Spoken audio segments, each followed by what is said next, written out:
mereka udah mendapatkan mahkota, udah keren, tapi Iya. begitu The King of King muncul, wow, Udah, mahkota gue yes. kayaknya cuman KW2 nih gitu. Mereka lemparkan, this is nothing. Oh, ini bukan yang kami kejar.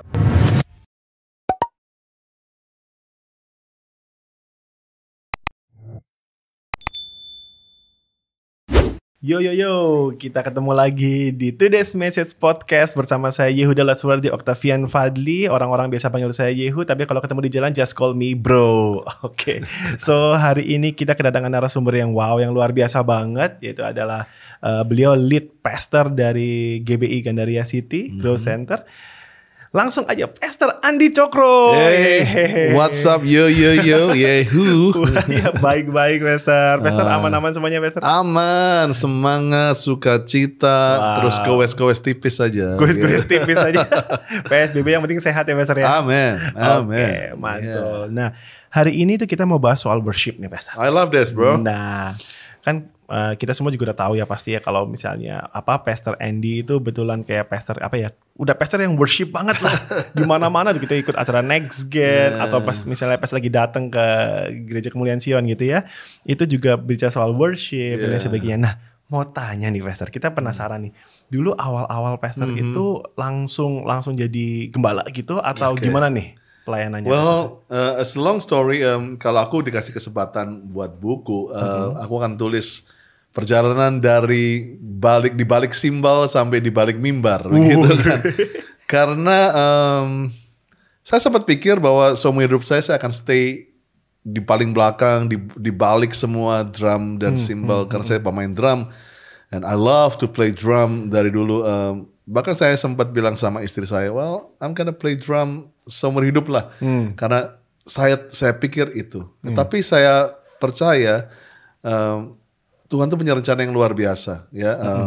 Banyak loh drummer jadi gembala. Oh ya? Oh ya. Kamu juga akan satu waktu. Waduh. Ya. Tapi saya percaya bahwa itulah yang bukan mengenai, tapi saya percaya ada sesuatu yang Tuhan ajar saya, mulai dari drum sampai akhirnya jadi singers jadi worship leader, worship leader akhirnya jadi pembicara akhirnya youth pastor akhirnya jadi pastor. Nah, itu is a long story. Tapi di balik semuanya itu yang tidak pernah dipisahkan dari seperti Yehu bilang tadi, worship buat saya itu nggak bisa dipisahkan, ya. Sehingga saya menamakan gereja yang saya gembalakan sekarang saya itu Grow, bukan hanya bertumbuh, tapi grow itu dapat dari kata Generation Revival of Worship. Wow. Satu generasi yang cara menyembahnya dibangkitkan kembali. Wow. That's how I love worship, karena perjalanan rohani saya nggak bisa terpisahkan dari worship. Worship bukan hanya main drum, bukan hanya jadi singers, bukan hanya worship leaders, tapi worship bukan hanya dari jabatan, tapi it's my life. Wow. That's really, ya, kalau kamu tanya perjalanan saya pelayanan mengenai worship begitu. Wow, berarti kayak beda banget nih Pastor antara worshiper dengan musician. Oh, beda banget. Beda banget ya Pastor ya. Beda banget. Saya percaya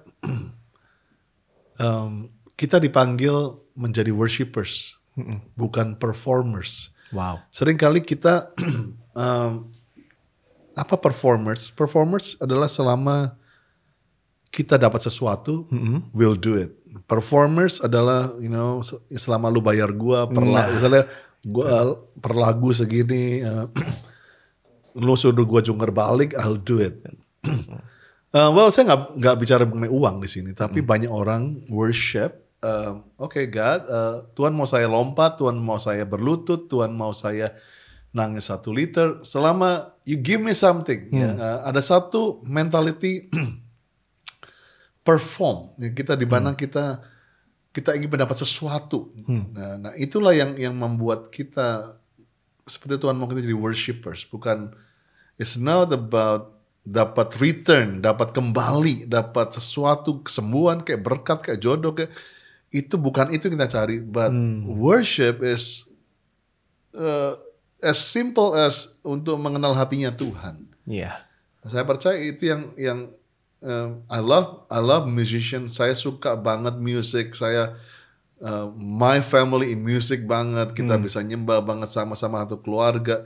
Tapi di balik itu adalah the heart of Jesus. Yeah. Itu yang melintasi semua style of music, semua rhythm, the centernya is Jesus. Wow, wah, luar biasa nih buat pemusik-pemusik ya. Ayo, jangan nyariin cewek cakep nih pas lagi main nih, malah show off nih, gitu kan.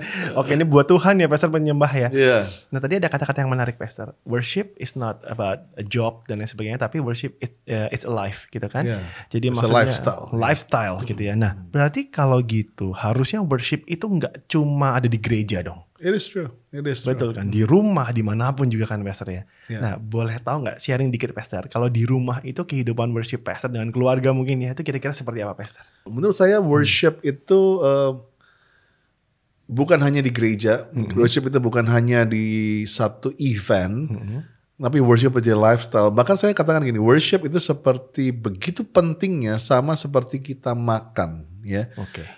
If you don't eat, you die, bro. I mean, like, you know, kalau kita nggak makan, kita mati, gitu loh. As simple as that. Kita nggak punya energi, nggak punya gizi. Nah, menyembah juga seperti makan, karena itu kebutuhan utama kita, ya. Well, dalam masa PSBB gini, memang makan di rumah nggak mungkin seenak makan seperti di Bintang 5, ya kan? Tapi you have to eat, kamu harus makan. Sarden pun kamu harus makan. Nah, seringkali saya dapat komplain, Pastor, saya nggak bisa nyembah di rumah, nggak enak, nggak rame, gini-gini. Tapi inilah yang saya selalu jadikan moto hidup saya, bahwa I will panic. Saya akan begitu panik kalau saya nggak punya appetite to worship. Wow. Seperti saya nggak punya appetite untuk makan, begitu ya. Jadi kita berdua punya kelemahan appetite makan sih. Tepatnya kelebihan. Wow, jangan menghakimi. Okay. Tapi saya selalu begini. Saya punya termometer mengenai my worship adalah dimanapun saya cuman tutup mata and I just bilang ini Jesus. Saya cuman panggil nama Yesus di hati saya tanpa keras-keras.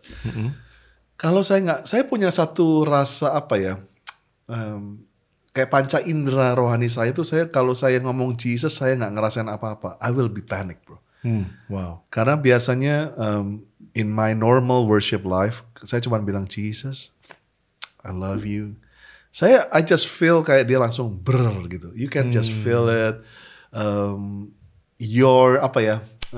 Kita punya kreativitas in God, kita punya rasanya kayak bisa berkomunikasinya tuh lempeng banget. Kayak orang kayak lagi berkomunikasi tanpa ada ganjelan gitu ya. I just feel him.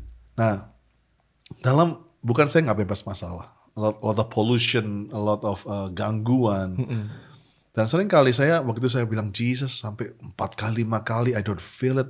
Bukan berarti mantranya Yesus kayak mantra, bukan. Tapi it's how I test myself. Yeah. Ya, dan saya percaya Yesus hadiratnya selalu bersama dengan kita. But kitanya yang menjadi kebal gitu loh ya. Nah, ini yang saya dapat mengenai worship. Seringkali,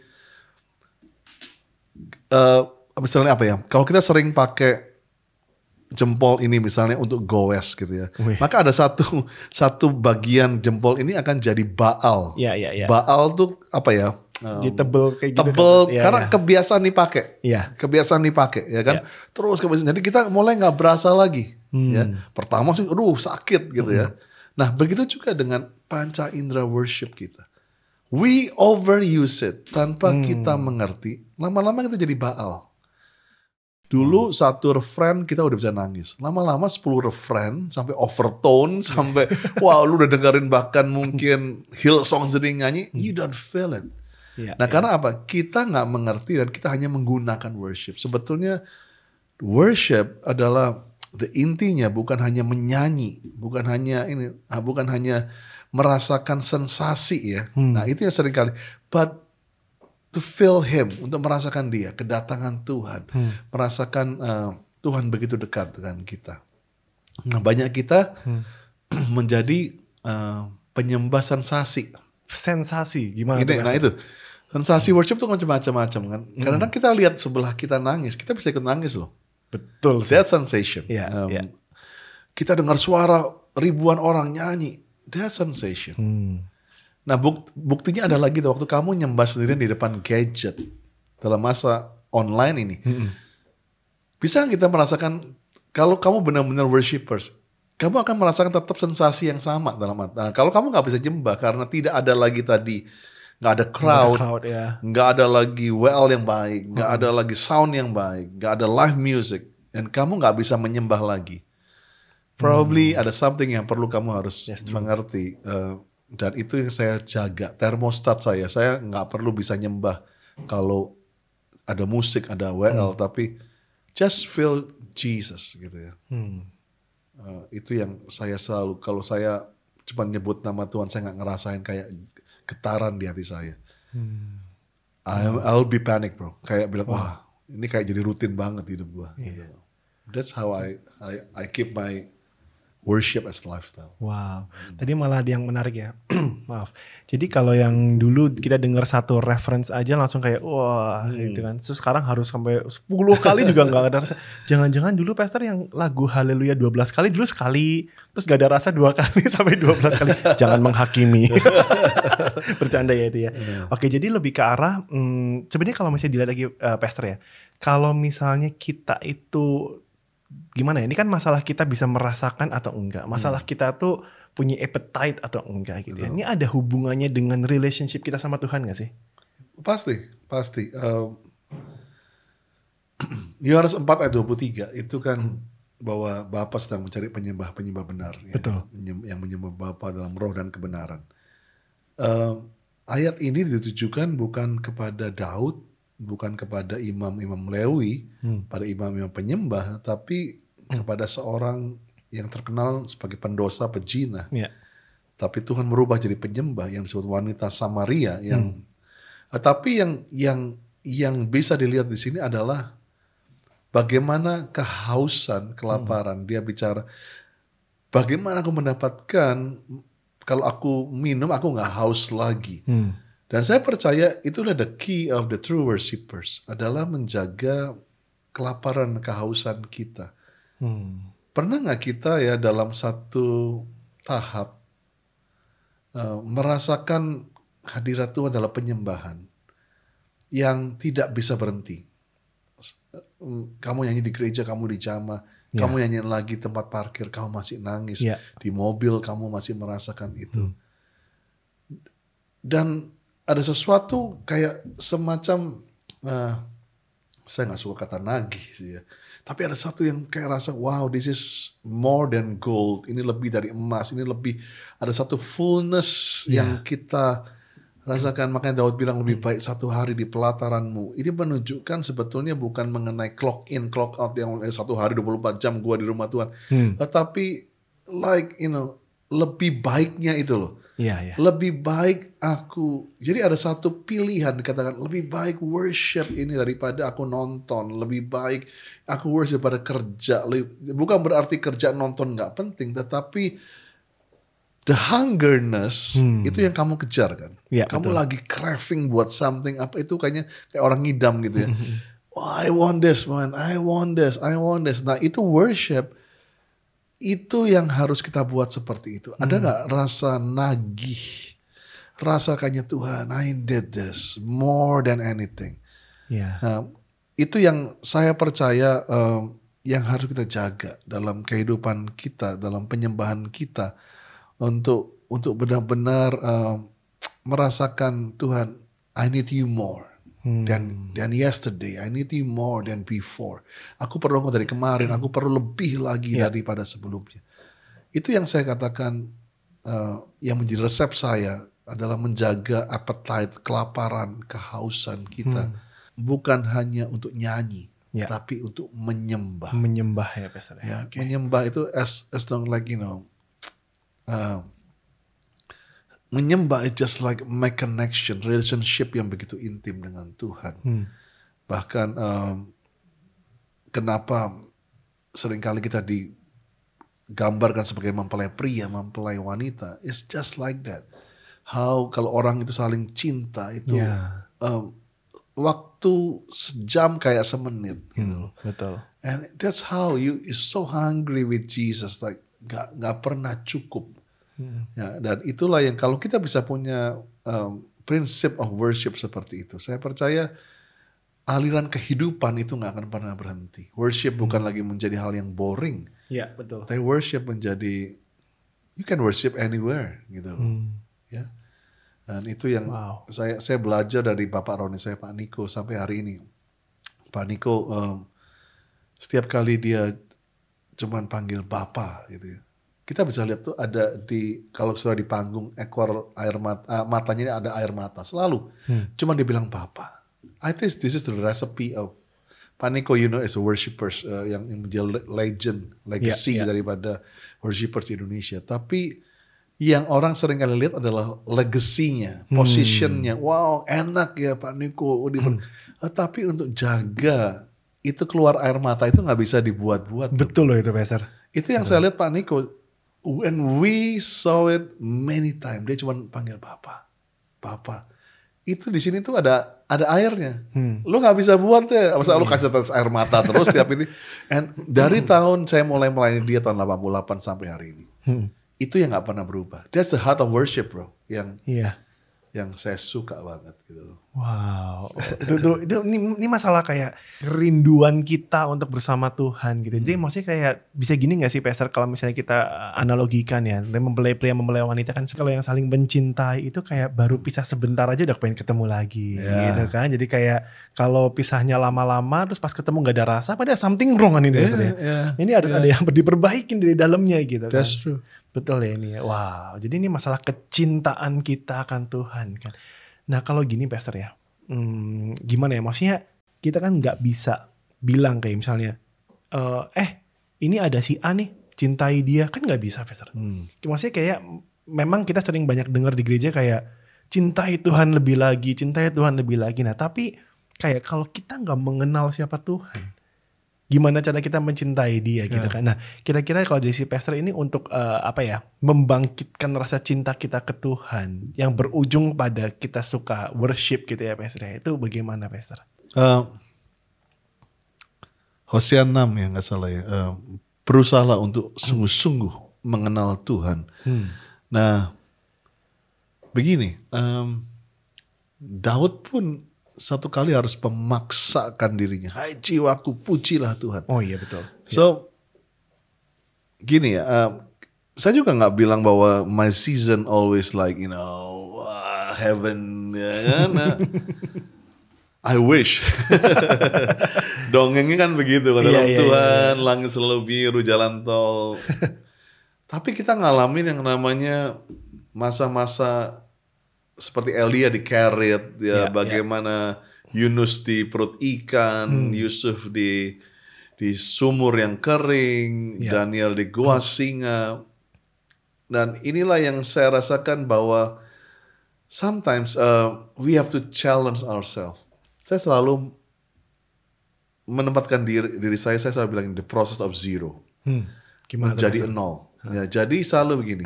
Nah inilah yang saya selalu ingatkan. Betul, kita harus mengenal identitas kita. Ya, we are more than conqueror, lebih dari pemenang, kepala bukan ekor. Kita kota di atas gunung, garam dan terang. Kita anak-anak Tuhan. Itu kan semua predikat kita. Tetapi saya selalu menempatkan diri saya dalam worship adalah seperti para tua-tua yang melemparkan mahkota yang flat dengan tanah, yang dikatakan faceless, nameless, yaitu menjadi nol. Bahwa begitu asamnya Tuhan, begitu dahsyatnya Tuhan dalam worship, sehingga saya selalu mengingatkan, I am nothing without you. Wow. Ya, I'm nothing without you. Jadi inilah yang membuat saya nggak kehilangan. Seringkali waktu worship, lagu-lagu worship sekarang kan memang lebih menempatkan diri Yesus yang aktif mencintai kita. Reckless love atau you are a good father. Selalu leaving the 99, save the one. Jadi selalu menempatkan diri Yesus yang cari kita. Tapi nah ini yang sekarang kali membuat penyembah-penyembah sekarang adalah menjadi passive worship. Ya, oke. Love me gitu ya. I miss lagu-lagu yang honoring God gitu loh, yang semacam gini loh, dia itu kan begitu dahsyat. Iya. Kita begitu familiar worship sebagai kepengin dibelai, intim. Tapi saya ini seringkali challenge myself. He is the God Almighty. Dia yang bahkan Musa pun Tuhan bilang, kalau aku muncul, kamu mati karena you cannot handle my glory.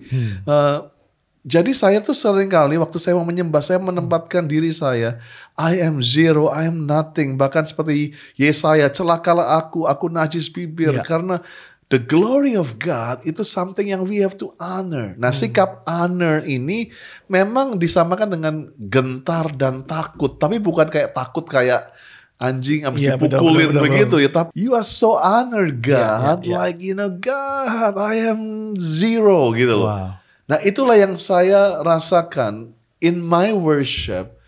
Itu yang membuat saya merasakan dimanapun. Waktu kita nyanyikan, bagi dia segala pujian. Kita punya bungkuk kita kan gak kayak orang, oke, peluk gua. Tapi we just like, you know, we honor you God. Ada semacam, kalau orang Jepang tuh paling kalau dia honoring orang, dia akan bungkuk sebungkuk-bungkuknya. Betul. Sampai orang yang dihormatin itu berdiri. Yeah. Ini yang seringkali kita kehilangan in worship. The honor lifestyle. Bahwa, well, dia bapak, dia teman baik, dia sahabat, dia guru, dia tabib. But above this, di atas semuanya, he is the King of Kings, the Lord of Lords. Wow, ya. Nah, ini yang seringkali kita kehilangan. Rasa gentar dan takut dalam worship. Sehingga waktu kita nyembah, kita bisa nyimpen dosa. Kita masih bisa berbuat hal yang gak benar. Tanpa rasa takut. Karena kita sering pikir, worship cuman, ada waktunya emang worship itu intimate, seperti Bapak. Tapi jangan lupakan, worship seperti tua-tua yang mereka udah mendapatkan mahkota, udah keren. Tapi begitu the King of King muncul, wow, mahkota gue kayaknya cuman KW2 nih gitu. Mereka lemparkan, this is nothing. Oh, ini bukan yang kami kejar. We are Yesus Tuhan Allah kami. Ya. Hosana, Hosana, ditinggikan Tuhan. So, saya percaya, that's the essence of worship. Wow. Jangan kehilangan rasa gentar dan takut. Yaitu rasa honor dalam worship. Wow, ini bagus banget ini kayak soalnya kayak biasanya itu kan kita cuma dengar kayak cintai Tuhan lebih lagi. So gitu kan gimana gitu kan pesannya ini lebih ke arah kita juga harus sadar posisi kita sama posisi Tuhan gitu kan. Exactly. Kita bukan kita segambar serupa sama Tuhan, kita udah ditebus sama Tuhan, tapi from the very beginning Tuhan tuh di atas kita gitu kan. Dia yang layak dipuji, layak disembah gitu. Ini suatu hal yang betul banget dan kayak kita harus beneran tahu, nggak menganggap ini sebuah hal yang kayak wah Tuhan mah friend. Ya memang Tuhan sahabat kita, tapi kalau saat menyembah tuh different things ya Pastor ya. Wow, itu luar biasa banget sih. Ada waktunya kita tuh perlu intimate worship, kayak kekasih, kayak buddy, kayak seorang bapak disayang anaknya. Ada waktunya. Tapi jangan abuse that relationship. Kita harus ingat, di balik semua mungkin kita belum terima, di balik semua mungkin kita belum merasakan jawaban. Dia in control. He is the creator. Itulah yang membuat hope kita bisa muncul in worship. Karena seringkali kita nggak bisa worship karena kita anggap Tuhan tuh lebih kecil dari krisis kita, lebih kecil dari virus, lebih kecil dari masalah kita. Sehingga waktu kita worship kita cuman waktu kita nggak dapat jawaban, kita nggak kehilangan that honor gitu loh. Gitu loh. Wah ini bagus banget sih Pastor. Maksudnya kayak walaupun kita di rumah, di gereja, kalau kita worship Tuhan kita harus benar memenang Tuhan dengan betul ya Pastor. Jangan sampai kayak dalam tanda kutip ya menurunkan derajat Tuhan ya Pastor. Berarti gitu kan. Paling tinggi Tuhan. Wow. Mungkin gini Pastor, pertanyaan terakhir nih Pastor. Ada hubungannya gak sih antara worship sama lamanya kita worship gitu. Jadi kayak misalnya, kalau misalnya kita sejam nyembah itu udah oke banget. Kalau cuma 5 menit, apaan sih? Itu belum sampai surga itu ibaratnya. ini yang saya mau bilang di akhir daripada podcast worship ini adalah gimana, Pastor? saya lebih suka kedalaman daripada panjangnya Wow. kita menyembah. Karena panjang ini seringkali baik, tetapi saya lebih menyukai kedalaman. Karena waktu kita dalam, kita bisa merasakan sungguh-sungguh. Karena kedalaman bicara mengenai keintiman, mengenai pengenalan gitu ya. Kamu bisa panjang kenal orang, tapi kamu nggak dalam kenal dia. Jadi yang saya pentingkan adalah kedalaman. Nah ini yang saya katakan kepada next generation worshipers. Saya suka kata new, itu relevan ya kan. Ya pokoknya kamu kan musik yang baru, cara nyanyi yang baru, style yang baru. Tapi jangan kehilangan kedalaman. Maka saya selalu bilang new and deep. Karena baru I love it, tapi jangan kehilangan kedalaman. Karena banyak sekarang worshipers hanya yang penting barunya. Tapi kita kehilangan kedalaman dalam worship itu. Nah, apa kedalaman? Karena kedalaman adalah mengenai keintiman, ya, keintiman kita dengan Tuhan. Kedalaman juga bicara mengenai maturity kita, kedewasaan kita dengan Tuhan. Dan semakin dalam, fondasi itu semakin dalam, semakin stabil. Ya. Jadi saya percaya kalau worship kita bisa dalam, itu seperti the anchor of hope atau jangkar pengharapan yang benar-benar kita nggak gampang terombang-ambingkan. Dan saya percaya itulah yang saya selalu ajarkan kepada next gen worshipers. I love new things, tapi jangan lupa kedalaman itu orang harus bisa rasakan. Kalau dilihat susah. Ya. Kita gini loh. Saya misalnya Yehu, saya perlu kenal kamu untuk bisa tahu kamu itu dewasa. Betul. Mungkin tampangmu masih baby face banget begini ya kan. Bisa aja, masih kelihatan 15 tahun gitu 15 kan. tahun. Serem. Tapi saya perlu spend time with you sehingga saya bisa bilang, wow, dia mature banget gitu loh.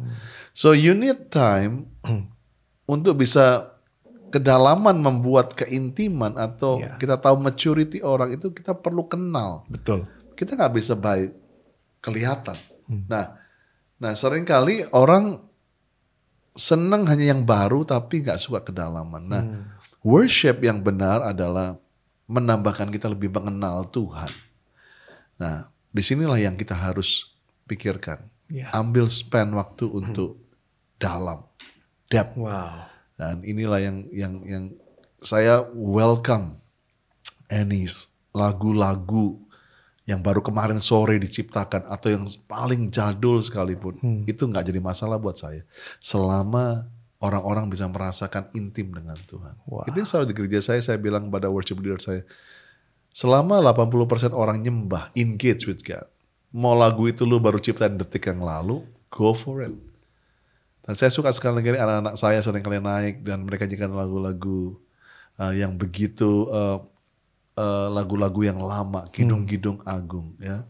Aku bernyanyi bahagia. Anak saya Ines waktu yang Encounter Night beberapa waktu yang lalu dinyanyikan lagu Jesus, Jesus, how I love you. Kidung Agung yang begitu lama. Yesus aku mengasihimu. Dan lagu lama itu menjadi begitu dalam. Ya, dan itu yang saya percaya. Bukan mengenai the length atau berapa lamanya, tapi berapa dalamnya. Wow. Ya, dengan masa online gini orang sekarang lebih dari 20 menit udah gatel gitu kan. So the depth is important. Wow, ini perlu dicatat ya. Quotes dari Pastor Andy, kamu bisa udah lama mengenal Tuhan, tapi kamu nggak dalam mengenal Tuhan. Jadi saya jadi ingat Pastor yang ayat yang terkemudian akan jadi terdahulu jadi terkemudian ya. Karena udah Baal yang dulu nih Pastor nih.